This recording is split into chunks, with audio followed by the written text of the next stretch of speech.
North Korea says it will no longer seek reunification with South Korea, will launch new spy satellite in 2024. So South Korea CNN.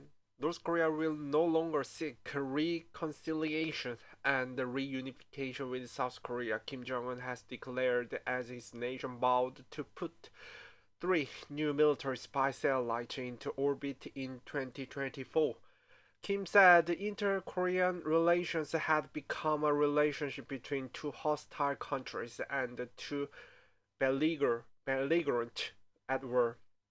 The state-run news agency KCNA reported, "It's time for us to acknowledge the reality and the clarity our relationship with the South," Kim said, adding that if Washington and Seoul were to attempt a military confrontation with Pyongyang, each nuclear war deterrent will not hesitate to take serious action. "I believe that it is a mistake that we must no longer make a deal with the people who declare us as the main enemy and seek only opportunities for our regime collapse and reunification by absorption by collaborating for reconciliation and unification," Kim added. North and South Korea have been cut off from each other since the end of the Korean War in 1953, which ended with the armistice. The two sides are still technically at war, but both governments have long sought the goal of one day reunifying. Relations have ebbed and flowed over the decade, but tensions have remained particularly high in more recent years after Kim Jong un ramped up the country's nuclear weapons program in defiance of international sanctions. Last week, KCNA reported that Kim had instructed the country's army, munitions industry, nuclear weapons, and the civil defense sectors to accelerate war preparations in response to confrontation moves by the US. At the time, KCNA described the political and military situation on the Korean Peninsula as grave, saying it had reached the extreme point because of Washington.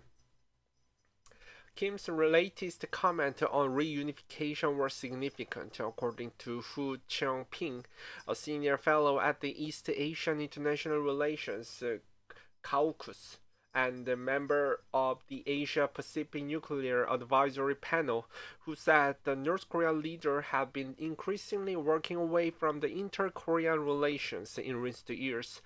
This will mark the critical milestone on the Korean Peninsula where expanding the olive branch by future South Korean administrations will be vehemently rejected by North Korea, who told CNN Pyongyang was keener to further relations instead with the current allies like China and Russia, and the selected network of countries around the world which will continue to enable its proliferation and financial outreach, she added.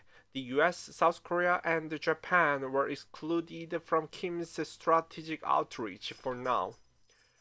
Ballistic missile is launched from the undisclosed location in Pyongyang on July 13, 2023.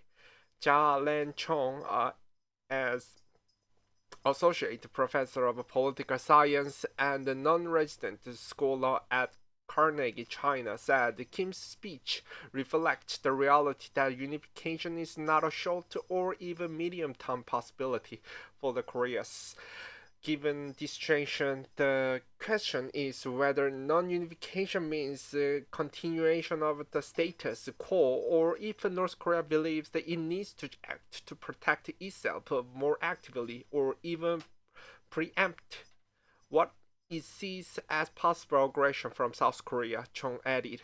The former is tolerable, even as North Korea seeks to increase its defensive capability, since it keeps the status quo and it's better than some belief in armed unification. If the latter, then friction and even tensions with South Korea and Northeast Asia will likely rise, he warned. Ties with China reaffirmed. Kim and Chinese leader Xi Jinping exchanged the New Year's messages on Monday, with both pledging to defend ties in a year of China DPRK friendship, according to KCNA. DPRK is the abbreviation of the Democratic People's Republic of Korea, the official name of North Korea. In his letter to Xi, Kim said the two countries will further promote exchange and visit in all fields, including politics, economy, and culture, further deepen the ties of friendship and unity, and intensify the cooperation in the joint struggle to safeguard regional and global peace and stability throughout the year, according to KCNA. In his message to Kim, she said the relations between the two countries had deepened practical cooperation, maintained close strategic communications, and entered the new historical period, according to China's foreign ministry. Spy satellite. After repeated failures, North Korea in November said it had put its first spy satellite into orbit. Analysts said if the spacecraft works, it could provide significantly improve North Korea's military capabilities, including enabling it to more accurately target opponent forces. Kim hailed the feat, celebrating with workers at the launch site, according to images put out by state media. South Korea called it the launch a clear violation of the UN Security Council resolution that prohibited North Korea from using ballistic missile technology. On Sunday, KCNA said North Korea plans to bolster that program with three additional spy satellites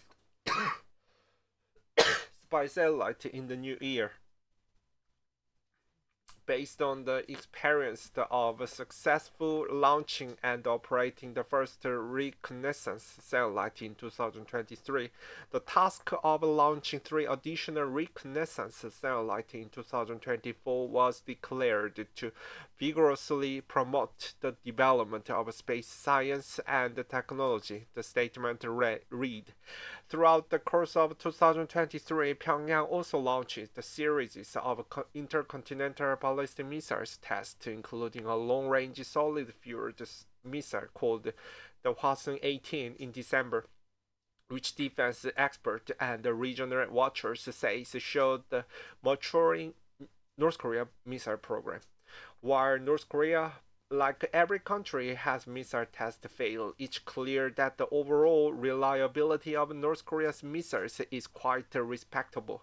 Jeffrey Lewis, a professor at the James Martin Center for Non-Proliferation Studies at the Middlebury Institute of International Studies, previously told CNN, North Korea's testing and strong rhetoric may be playing into Washington's hands, said Louis Eric Easley, a professor at Ewha University in Seoul. The North Korea threat is motivating greater trilateral cooperation among the US, Japan, and South Korea, including real-time sharing of missile tracking data. Officials in Seoul knew this ICBM test was coming and had coordinated in advance with partners in Washington and Tokyo, he said. Correction, North tested a solid-fueled Hwasong-18 ICBM in December. A previous version of this story gave a wrong type of missile.